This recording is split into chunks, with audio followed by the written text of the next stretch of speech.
All right, I'm Officer Michael, Michael, last name Bullock, Bulllock, with the Austin Police Department Public Information Office. Today at approximately 7:24 p.m., officers responded to a shoot-stab hotshot call here in the 9400 block of North Lamar Boulevard. Call text indicated that a disturbance of some sort was likely occurring in the area, with shots being fired. As officers arrived on scene, they did locate one male victim who appeared to have been injured, and immediately began rendering aid to that victim until Austin Travis County EMS and AFD was able to arrive on scene. Unfortunately, that male victim was later pronounced deceased here on scene. At this point in time, we don't know exactly how many people were involved in this disturbance or this incident. However, we are asking for the public's assistance for anyone that saw anything, heard anything, or has any video footage to please contact us either through our homicide tip line at 512-477-3588 or through Crime Stoppers at 512-472-TIPS. That's 512-472-8477. And please remember that Crime Stoppers offers a $1,000 reward for anyone who has information that could lead to an arrest in this incident. At this point in time, again, it is very early on in our investigation. However, we don't have any reason to believe there's an ongoing threat to the general public at this point in time. Can you explain a little bit more about the damage to the silver vehicle that's inside the crime scene there? Sure. So it does appear that a collision of some sort was involved in the incident. At what point in time that occurred or any details about that, we're not sure. That's part of what we're going to be investigating. And then can you say anything about anyone you've been able to detain so far? We do have one individual who has been detained. However, we're not sure their involvement, and so we're working to determine what, if anything, they saw or what their involvement might be in this incident. How many people were in the vehicle? I don't know exactly how many people were involved, like in the vehicle or in the disturbance in general, so I don't have a specific number I can give you right now. Do we know why there's several cars stopped and there's people outside the cars getting medical attention? As you can tell, it's a pretty large area, and so there were a lot of people around at the time of the incident. It appears that this ambulance that just arrived here is unrelated to the scene itself. Okay, yeah, because I'm looking at behind us, there's like 3 vehicles, and when I arrived, there was a woman surrounded by a whole bunch of people, and she was basically getting medical attention. There's been a decent number of people on scene from the time this incident occurred, and so sometimes it does happen where we have secondary incidents. You know, if someone's suffering from any type of medical incident unrelated to the scene we're investigating, EMS comes and responds to that too.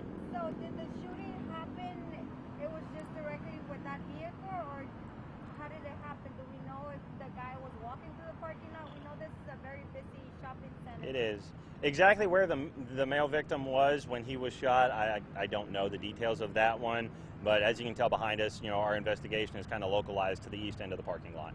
Like she said, this is a busy area. I would imagine there's surveillance cameras around this HEB area. This is, you know, kind of a crime hotspot. Right. Runberg and Lamar. And it is. Is surveillance going to be part of the investigation? Absolutely. Anytime we have an incident like this, especially a homicide, we always will look into every available, you know, video camera that's in the area. We'll contact businesses, HEB, anyone that may have had footage to see what we can get a hold of. Is there a threat to the public? At this point in time, our investigation is indicating there's no ongoing threat.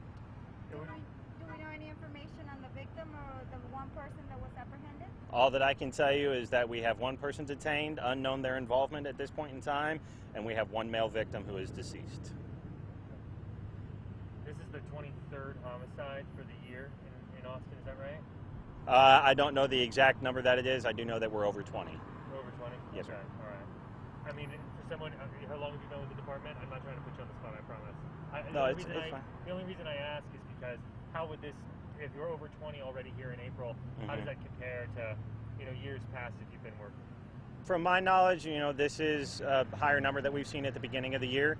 And so, you know, anytime we have trends like this, we obviously try to throw as many resources as we can at these types of investigations. But this has been a busy year so far. And then, are you really relying on witness video of this? Again, it's a busy area, and everyone's got a camera in their pocket. Sure. How reliant or is the investigation on witness video or witness video? I mean, anytime we can get additional footage, it's beneficial to us. And so that's always what we're going to ask for, because someone may have a different angle that a security camera didn't catch that may provide additional insight. You know, and we don't know what all we're going to be able to to see until we start really getting into what the video looks like. And as you can imagine, in a busy area like this with a lot of footage to go over, it takes time. And then can you say that the suspect in this case drove away, or is that unclear? Yeah, at this point in time, I honestly do not know. I'm not sure whether they drove, they walked, they ran. I don't know exactly how the suspects left the scene.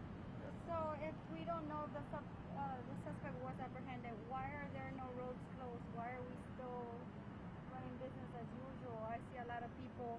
We know there's a lot of food trucks, so there's a lot of people in the area eating, and I see them driving, and a lot of them don't know what happened. So why haven't we closed down a little or tried to keep them away if we don't know where the subject is? Well, like you said, if we don't have any information that leads us to believe there's an ongoing threat at this point in time, and it's up to each individual business that's not directly involved in the incident how they continue their business operations.